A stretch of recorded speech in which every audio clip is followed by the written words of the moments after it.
And we're back on Breaking Batch, and let me get right to it. Former world middleweight champion Kelly Pavlik on the phone with me. How you doing, Kelster? Doing good. Doing good. Great to talk to you. Thanks for agreeing to be on our program with us, and we're going to try to get through your career because there's so much to talk about. By the way, how's things going for you currently, my friend? Man, I went from being busy all day long to absolutely nothing. So I think, same as what a lot of people's going through with this crazy going on. Isn't it nuts? I mean, what are you doing to keep yourself busy, Kel? I mean, I seriously, I'll go to the post office. It's like a big event for me in the course of a day. Yeah, nothing. The kids, I've been out playing. I'm becoming quite the basketball player. Doing that with my son and my daughter, and just chilling, watching, catching up on shows I ain't seen in a long time, and that's about it. Yes, there's not much to do, especially where I'm at. With all the things that I got going, they all consist of being around people, and right now, nobody's doing that. So, and in my gym, I had to shut that down because that's a breeding ground for viruses and Oh yeah. All kinds of dirty sicknesses, and so I shut it down and been keeping it clean, even though nobody's in there, just to be on the safe side for when I reopen. Kel, I don't even know where to start on your career, but we're going to start someplace. By the way, happy belated birthday. Kelly turned 38. It's hard to imagine because you were just a baby when I knew you on April the 5th yesterday. 38 years old, Kelly. Do you feel 38? When you're sitting around, yeah, you start feeling it, but for the most part, when I'm on the go, I don't. It's crazy. I mean, I go back just think it's that long ago from when I won the world title. It's scary. Yep, no question about it. Let's talk about you went to Lowville High School, and you're a young kid, and you're hanging out in the Southside boxing gym, and then you start to have some success as a youngster. Being trained by Jack Lowe, late 90s, you won the Golden Gloves, some amateur competitions. At what point does Kelly Pavlik start to believe that, man, I might be able to take my crack at being a professional here and be successful? Because that was so many people's dreams that were shattered. What was different for you? Yeah, there was a lot actually on that. There was not a lot, but a handful of things. I went from being a kid that just played all kinds of sports in the neighborhood and baseball, football at a young age, and I was doing the boxing in between. And yeah, I was winning some fights and not really active boxing, but fight here and there, and I'd win them, and I'd fight some really good kids and beat them and lose to them, and that's what limited training because I was involved in other sports. Then I would say probably right around the 15-year-old age range, I started sparring other professional fighters.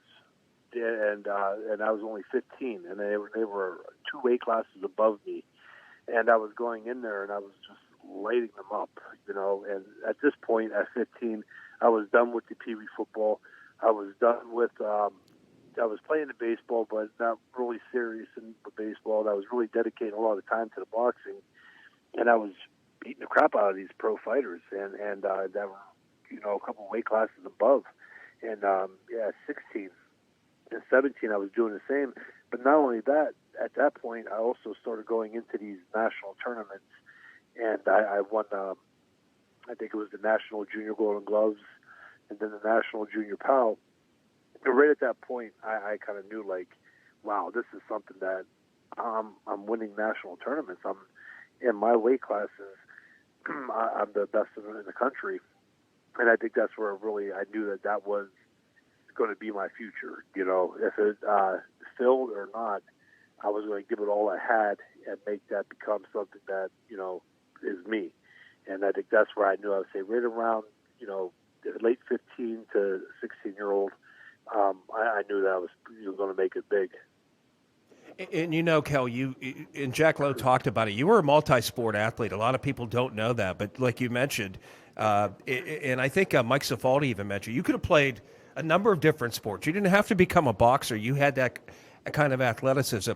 But yet, Kelly, I know, and I don't know about boxing, being in shape. There's something called baseball shape, football shape, basketball shape, but there's something called boxing shape.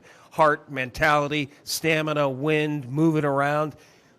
That's a different ball game, brother. That's a different animal there. You played all the sports. Yeah, and the big thing on that too. Like I said, I was good, and who knows at some of those sports. I mean, I could tell you this, and I'm not I'm not looking for a compliment by no means, but when I played baseball, a lot of people forget. A lot of these kids at the time, they were playing fall ball. They went to lessons and things like that. And my whole thing, when I played baseball, I would go straight from the boxing gym, and I would get to the field carrying half my boxing equipment that I just took off in the car, and I would go and play baseball, play a game, do good, really good, and then I was done after that. It was more so back to the boxing. I didn't play much at all fall ball. I think 1 year I did. I didn't go to batting cages or that much. The only little help that I did have was my older brothers, played, and my oldest brother Michael was really good at baseball and at sports in general. And I had them once in a while, like if I was bored or something to do, we would go up to the school in my backyard. I lived on the south side of Youngstown, and St. Matthias was in my backyard. And I would go up there, and throw the ball to myself or with my brothers or my dad. But there wasn't much practicing for the most part. And but boxing was a totally different animal. Taking nothing away from any of the sports, you could make any sport hard if you train hard enough. But boxing was a different animal. Do you, you look at the Southside Boxing Gym. I don't know if you drive by there and have driven by there in the past and say, boy, it all began in that little building and what it evolved into. It was a magical journey for you, man. It was. I went back there not too long ago, just to check it out when Jack moved from Market Street back to the Erie Street one. And I don't know how we did it, but we did, and it was, the walls could talk in there. I mean, oh yeah, the sparring sessions and all the things, that went on, and a lot of the sweat and blood and tears. That's the thing with boxing too. You hear people say, usually like, yeah, it's blood, sweat, and tears, but that's literally one sport for all the for any champion. When you get to that level, you win a world title. It's really blood, sweat, and tears. So that meaning it sticks a little harder. Mancini and Arroyo, they were on top of the world. We're talking about the early to mid 1980s. So there was a void there from a local perspective and a boxing fan's interest. And then, Kelly, you filled that. Your professional career began from the start of the new millennium in 2000, went through 2012 for the most part. You walked away from boxing in 2013. You left it with an incredible record of 40 wins, 2 defeats, 34 of your 40 victories came via KO. Let's take you back through some of your greatest fights. NABF title in 05, Zaninga, 9th round TKO. I think that was the fight that probably established you on the map and got you national attention. For the most part, there was a lot of issues, and we'll get into that a little bit as it's coming up, and Jack will be able to tell you. I mean, it was a little hard for a while. I mean, it was a struggle, even though I had a big promotional company behind me, and people don't realize, like, if you are the person that could, you hear a lot of people say, like, if they would have had a manager or a promoter, they would have been world champ. But the big thing is, promoters, they will find, if you have a slightest chance of becoming a world champion, they will sign you because that's how they make money. But it was hard. I mean, I still had, that's where I was frustrated. I came out, I was pretty much recruited out of the amateurs. That's why I turned pro so quick. Between Lou Duva with main events, Top Rank, they had a lot of people knocking at the door. And we signed with Top Rank, and I went in there, coming out of the amateurs, one of the youngest kids to qualify for Olympic trials. And we get to the pros, and I'm in there just doing more and beyond what I'm supposed to do with some of these fighters. We started off 6-0, 6 knockouts, 7-0, 7 knockouts. And they were putting guys in there where they wanted to give me the rounds, but didn't want me to win at a young age. And this has happened with a lot of the prospects. But they couldn't get me to go to the decision because the guys that were supposed to take me into the deep waters, I was knocking out. So it came to a point where I was unbelievable record. I think it was like 14, 15, 16 and 0. And our big argument started coming is like, when are we going to get the big exposure now? You know, because we want maybe headline or co-main event on ESPN. You know, there was guys who I'd beat in the amateurs and guys that beat me in a close fight, especially Jermaine Taylor, who turned pro after me. He was already fighting for a world title in 2005, and I wasn't even on HBO yet. And that was kind of the big thing, and we were told that no white kid from the Midwest, which Ohio, if you look on a map, it's not Midwest, it's Mideast for 6-hour drive from the Atlantic Ocean. But in my opinion, they said that they won't put them on HBO. You know, they won't invest in no white kid from the Midwest. So that right there was like, wow, I can't believe they even came out and said that. So being the fact that I was with such a big-time promotional company and I had a manager in Cameron Duncan / agent who was really good, they pushed and pushed, and finally they gave me the chance to fight on HBO against Zartucci. But you know, there was a lot of pressure too, because they said if you don't shine, it'll be the last time you see it. It was a really hard road. I mean, from coming up like that and being with a big time promotional company and having the record that I did. But you know, so it was tough. But going back to that, yeah, the Zuniga fight. There was a kid at the time when I fought him. He was 17-1 with 16 knockouts, and he was signed by Top Rank. So obviously he was, you know, really good, and he hit hard. His record showed, and it was a tough fight, man. I mean, the kid, he could hit. He was in great shape. He was known to throw 90-some punches around, and it was a fight where it was a gut check for me. You know, it was a really good fight. And, you know, you look at then in 06, Bronco McCart, 6th-round TKO. But really, Kelly, it was 07, and things just blossomed for you. I remember watching, it was May of 07, your fight against the once thought to be invincible Colombian Edison Miranda, who probably thought he was going to do away with you pretty early. But I remember that 7th round, that TKO, and my mouth fell open that, oh my gosh, he just did it to Miranda. He'd done it to Zartucci with an 8th round KO before that, right before the Miranda fight. So in 07, your career is really starting to take off. And you eventually, in September of 07, get a shot, as you mentioned, at the champion Jermaine Taylor. But, man, what was that like inside, man? Your confidence had to be soaring by that point.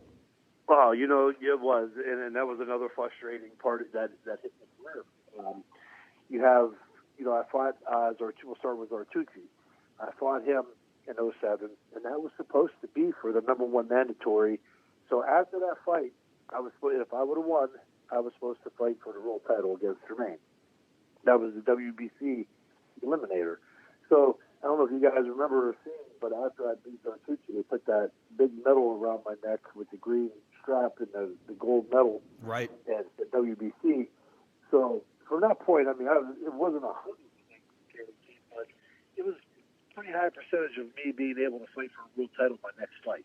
And, you know, a week and a half went by, and my agent called Cameron, and I was waiting for the phone call, and I'm truly expecting to get the word that I'm fighting Jermaine. And they hit me with the big bomb. You're fighting this monster that everybody's afraid of in boxing, within the 3 weight classes, and you got to fight him now. Oh, boy. Now, you know, and that was just like, damn. And he was. Miranda at the time, he was fair. He was in there beating top guys. The only fight he lost was obviously so much politics behind it against Edison or Arthur Abraham when he broke his jaw in, you know, 3 or 4 different places. And they still gave the fight to Arthur Abraham. But, yeah, we went in, and Edison Miranda at the time, everybody was talking about him fighting Jermaine. I mean, even at the press conference for the Miranda fight, I had to ask when I got up to the podium if I'm fighting tomorrow, because the only talk was Edison Miranda versus Jermaine Taylor. And we said, you know, hey, you don't worry about it. My chin, that I could take a shot. And, you know, the game plan just stuck. I mean, the only way to beat Edison at that point was to back him up. get him punching off his back foot. So we went in and we did that. And nobody thought that I would be able to do that. And we did. And then it was a whooping, butt whooping. I mean, I closed both of his eyes, knocked him out. And then, obviously the big fight, the Jermaine Taylor fight. That was you want me to talk about it? Or you want? No, I was going to lead you into that, but you talk about the Taylor fight, and I agree with you about the Miranda thing. And man, you just unleashed a fury on Miranda and put him into the corner. And then the Taylor fight. The date was September 29th, 2007. Manny Stewart is the manager for Jermaine Taylor, and he's going on record, and he's telling all the big shots, HBO and everything. Kelly Pavlik's overrated, and in fact, he predicted a knockout for Jermaine Taylor. And it looked like there might be some truth to that, Kelly, because I remember you hitting the canvas really early on in the second round. And I don't know, brother, when you were down, I'm pulling for you like your long-lost brother, watching that television. And I'm thinking, is Kelly ready for this step? I mean, it had been 7 years since you had turned pro. You finally get your crack 7 years later at a chance for a championship. What was going through your mind, or were you just trying to shake the cobwebs, or anything going through your mind when Taylor knocked you to the canvas? I mean, it's gut check time, as you mentioned. With that fight going on there, the first round, and a lot of stuff that happened in the second round was my fault, and it was a little out of character. The first round, I went in and I actually, they said that he was ahead on the scorecards, and I understand. See, in boxing, a lot of people argue this, but the way it works, if you get dropped and it's a 10-8 round, that really is your 2 rounds that you're behind at that point. So if I wanted to make that fight even after that knockdown, I would have to win 2 rounds in a row. But the first round, I thought I won that. I thought I won that round easily, and actually in my head, I was like, wow. After the first round, when I went back to the corner, I'm going, this is not as tough as I think it's going to be. I mean, it seems easier than Miranda. Oh, wow. And then the second round, the beginning of the second round, I was having my way with Jermaine, and then he caught me with a good shot. So, and I'll give him credit. I didn't get hurt because I was clowning. He hit me right on the equilibrium with an overhand right, and it buckled me. And then I got out of character, and I stuck my tongue out. Yeah, I remember seeing that. Yeah, and that's when he hit me when I was already hurt. He hit me with a 4-piece combo, and I went to the canvas. And I remember Steve Smoger in the dressing room, because when Steve Smoger came in, out of all the referees that ever came into the dressing room to give us instructions, he stood out more than anybody, really put it out there for you. And he was like, if you can show me that you're able to hold on or that you know what you're doing, he's like, I won't stop the fight. And to this day, people still say, if it was any other referee. And I don't believe that, because I wasn't taking shots. I wasn't up against the rope. Like, I lost my balance and I stumbled across the ring, but I turned right back around and grabbed Jermaine, and I was hitting him, But that was the only thing I could think in my head was, just get through this round, and it's mine. And I did. And then in the third round, I think that's where I knew for a fact that I won the fight, where I was really confident, because I could see that where I just took the soul right out of Jermaine in that fight was after he expended all that energy trying to get me out in that second round. In the third round, I just started off, and I really got into him, and I backed him into the corner and just beat him up throughout the entire round. I think I ended up throwing like 98 or 99 punches in that round, and I think right there I just took it out of him. And did it after you beat him in the 7th round, Kelly? Because you waited so long to become a champion and to get your time in the spotlight. Did reality sink in, or did it take a while? Oh my gosh, I've really done this. Here I am. How did I get here? I really did it. Jack Lowe, we really did it. That had to be amazing. Oh yeah, that's a great question. It didn't. Like, it's hard to explain. Like, I knew I was the world champion. I knew I just won that. But you don't realize it until some time passes, when everything slows down, and that's when you kind of realize what you accomplished. So it's really weird. It's hard to explain. But yeah, I knew I was a champ, and I trained even after that. I trained hard as hell for all my fights because there was a target. People wanted to be the world champ. and it was it's crazy. I mean, yeah, everything just moved so fast. And then, it was my 45th birthday. I was out in Vegas at MGM. I covered you against Jermaine Taylor. You beat him in a decision. And I think by that point, Taylor, his pride was at stake. He wasn't going to go down. But, boy, you really unleashed some bombs on him. And then you defend your title. You beat Gary Lockett. You beat Rubio and Espino. But the one fight, and I was also there for you in Atlantic City. And I remember I weigh-in, I want to say it was at Cavelli Center. You're going up against a 43-year-old crafty veteran at a catch weight of 170 named B-Hop Bernard Hopkins. And I think, Kelly, Jack Lowe said that this was a fight that we probably shouldn't have taken at the time, but also the fact that you're moving up in weight at 170. But I remember Hopkins at the thing saying, I'm going to teach this young lion a thing or two about what old man strength's about and that sort of thing. It was just, looking back on it, it just wasn't a great matchup. It wasn't good timing for you, brother.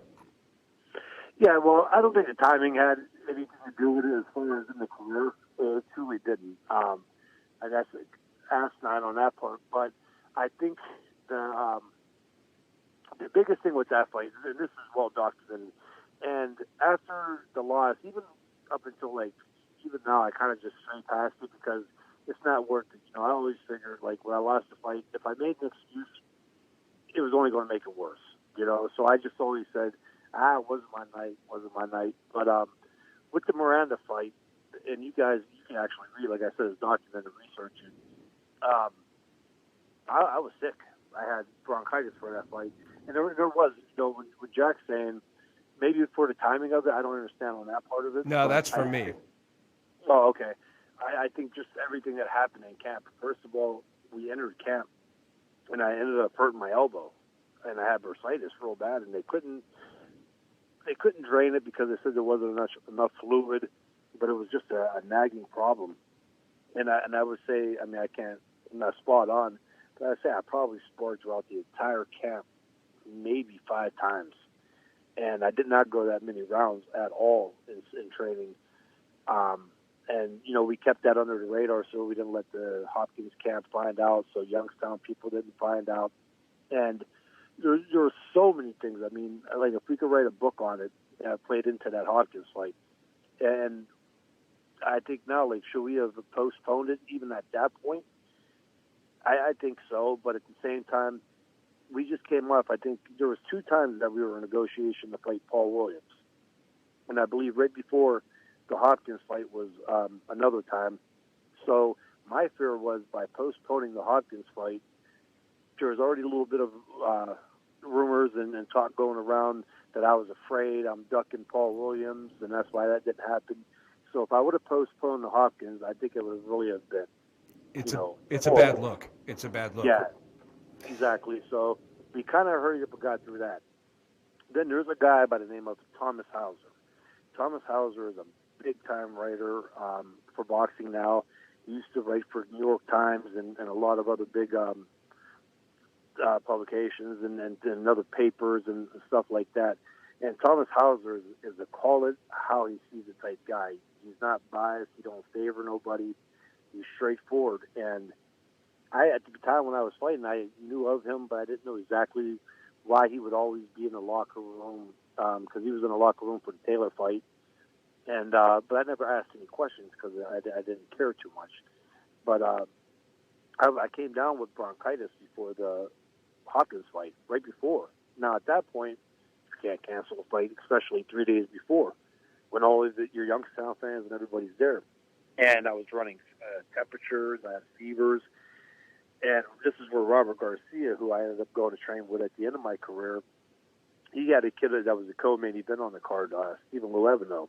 And we even we got the prescription for the bronchitis, and they gave us an inhaler. And I was real close to taking that. And then I forget who it was, but somebody goes, you might want to check with the commission to see if you could take that inhaler because there's a steroid in it, and you could, test dirty for the fight. So we did, and thank God we did because the commission said that we couldn't take the inhaler.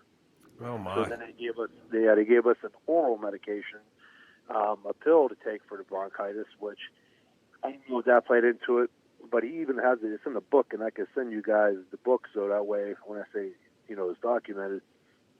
In the locker room, I mean, it was crazy. The commission and the doctor came in. He found out because you have to let everybody know. You have to let the commission know, the doctor, everything else.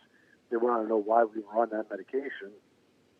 And we told them, you got bronchitis. The doctor came in on Thursday and said that was what we have. And he checked me out and I had 100, almost 101 temp, and all that. And at that point, but I still felt good. You know what I mean? So that's what I'm saying. I'm not making an excuse. I felt good. And so finally all that was over with in the dressing room, and we go out to the fight. And the first round, I go out there, and it's just hard, lethargic as hell. I mean, it was hard for me to get moving.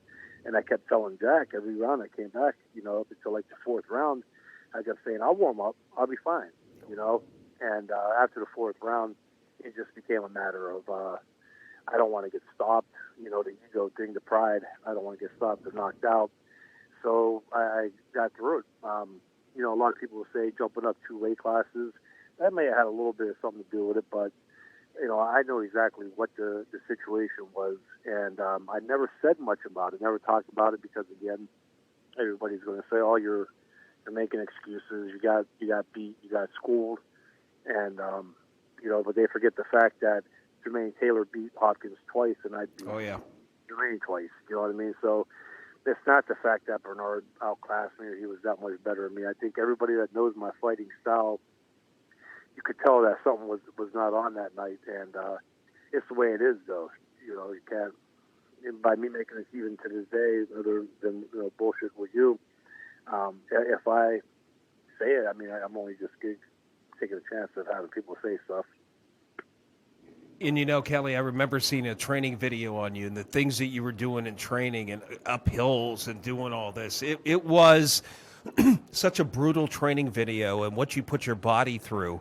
And I think it influenced other boxers of future generations. But finally, on January 19, 2013, Kelly Pavlik says, I'm done. I don't want to do this anymore. There were so many rumors. Kelly's coming back. Kelly's coming back. You had to hear that every single year, but you were done. When you said, I'm done, Yeah. and now it's been 7 years. Yeah, and, I had to do an interview earlier today with a big boxing site, and we were talking about that. And the guy said, he was talking about Andre Ward and that he thought Andre Ward retired too soon. And, like I told him, I said, fighters are damned if they do, damned if they don't. It's hard for a fighter to win, and I back him on this because if they stick around too long, and I've seen it happen. I mean, I'm a guy who fought, and I understand how the career works and what happens. And even for somebody like me, guys like Sugar Ray Leonard, Hector Camacho, Roy Jones Jr., to be honest with you, I kind of remember the last couple of fights where they got beat up, because they were way past their prime and they stuck around too long.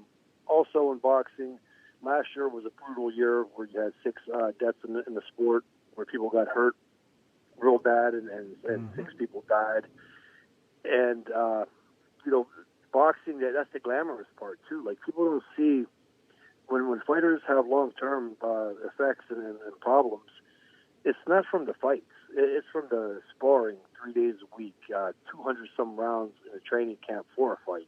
These guys, I started at 9. Some of these other guys started at 7, 8, and have 200 or 300 amateur fights on top of that. That's where all the problems come in. And Andre Ward had about as many fights as I did, and he retired. My later trainer, Robert Garcia, retired at 29 or 30 years old. He just didn't want nothing to do with it no more. For me, when I won the world title, most guys look for the next big fights. I was actually looking to retirement. I was counting the fights down. Wow. And it was just one of them things, how I always was. I mean, even when I turned pro, I told people when I had my daughter, I said, I'm not going to fight too long. And I did. People, it seems like when I won the world title in 2007, people seem to think that's when my career started, But again, like I said, 42 pro fights is a lot. Floyd Mayweather's turn was pro 6 years longer than me, and he only had 4 more fights than me, or 6 more if you count or 5 if you count Conor McGregor. But it's not a longevity sport. And again, like I said, I was pro almost 13 years, and then that's not including the 100 amateur fights that I had. So, it was a long career. There was a lot involved in it, and I was done. When the last couple of fights, they were like so, and I got up for them because it was a fight.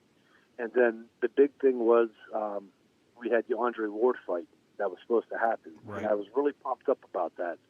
And then that's when Andre Ward got hurt his shoulder, and he had that surgery, and he was out for a year and a half. Well, there was no other big fights out there. The Super Six was still going on. There was no named fighter anywhere for at least a year and a half. And at that point, I didn't want to do it no more. So, I called it quits, and I was fortunate to have so many people close to me to where I didn't have to fight ever again, where I was good, well off. And I was done. Kelly, to walk away from boxing at age 31, I think you were then. I find that commendable, and especially that you've gone into fatherhood, you're raising kids, and they want dad to be happy and healthy. Thank you for joining us. I thought you and Jack Lowe were the ultimate. That's where I hooked up with you guys, and we certainly had some great times over the years, buddy. Thanks for being with me, my brother. Oh, no problem. I appreciate it. That's Kelly Pavlik, the world boxing champion on YSN's Breaking Batch. And I got to tell you, I can't say enough about him. I mean, he did our area so proud. And that was must-see TV, watching Kelly Pavlik fight.